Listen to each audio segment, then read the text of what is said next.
താഴെ കൊടുത്തിരിക്കുന്നവയിൽ ശ്രീനാരായണ ഗുരുവിൻ്റേതല്ലാത്ത കൃതി ഏത്? A. Adibhasha, B. Daivadasakam, C.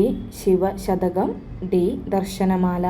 താഴെ കൊടുത്തിരിക്കുന്നവയിൽ ശ്രീനാരായണ ഗുരുവിൻ്റേതല്ലാത്ത കൃതി ഏത്?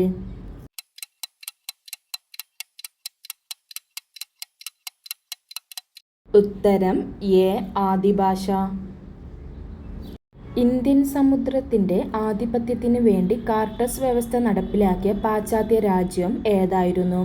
A. Britain, B. France, C. Holland, D. Portugal. Indian സമുദ്രത്തിൻ്റെ ആധിപത്യത്തിന് വേണ്ടി കാർട്ടസ് വ്യവസ്ഥ നടപ്പിലാക്കിയ പാശ്ചാത്യ രാജ്യം ഏതായിരുന്നു?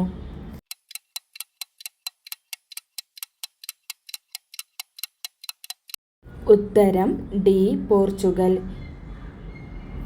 താഴെ കൊടുത്തിരിക്കുന്നവയിൽ ചൈനയിലെ ബോക്സാർ കലാപവുമായി ബന്ധപ്പെട്ട വർഷം ഏത്? A. 1905 to 1906, B. 1898 to 1899, C. 1900 to 1901, D. 1886 to 1887.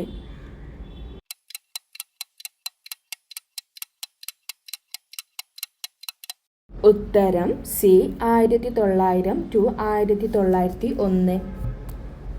തെക്കേ അമേരിക്കയിലെ ചിലി, പെറു പ്രദേശങ്ങൾ കേന്ദ്രീകരിച്ച് വികാസം പ്രാപിച്ച സംസ്കാരം ഏത്? എ. മായൻ സംസ്കാരം, ബി. ഇൻക സംസ്കാരം, സി. ടോൾടെക് സംസ്കാരം, ഡി. ഇവയൊന്നുമല്ല. തെക്കേ അമേരിക്കയിലെ ചിലി, പെറു പ്രദേശങ്ങൾ കേന്ദ്രീകരിച്ച് വികാസം പ്രാപിച്ച സംസ്കാരം ഏത്?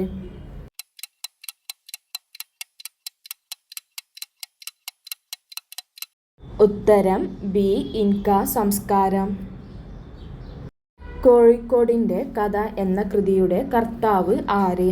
A. MGS. Narayanan, B. S. K. Pottekkatt, C. Sukumar Azhikode, D. M. Mukundan. കോഴിക്കോടിൻ്റെ കഥ എന്ന കൃതിയുടെ കർത്താവ് ആര്?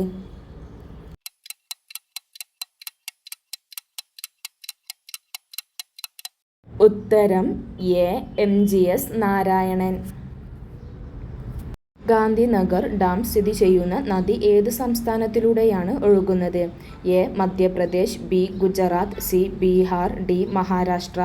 ഗാന്ധിനഗർ ഡാം സ്ഥിതി ചെയ്യുന്ന നദി ഏത് സംസ്ഥാനത്തിലൂടെയാണ് ഒഴുകുന്നത്?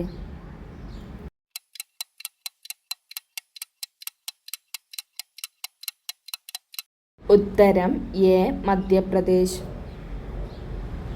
ഹെമീസ് ദേശീയോദ്യാനത്തിൽ സംരക്ഷിക്കപ്പെട്ടിരിക്കുന്ന പ്രധാന വന്യജീവി ഏത്? A. Dall sheep, B. Puffin, C. ഹിമാപുലി, ഡി. ഹിമാകരടി. ഹെമീസ് ദേശീയോദ്യാനത്തിൽ സംരക്ഷിക്കപ്പെട്ടിരിക്കുന്ന പ്രധാന വന്യജീവി ഏത്?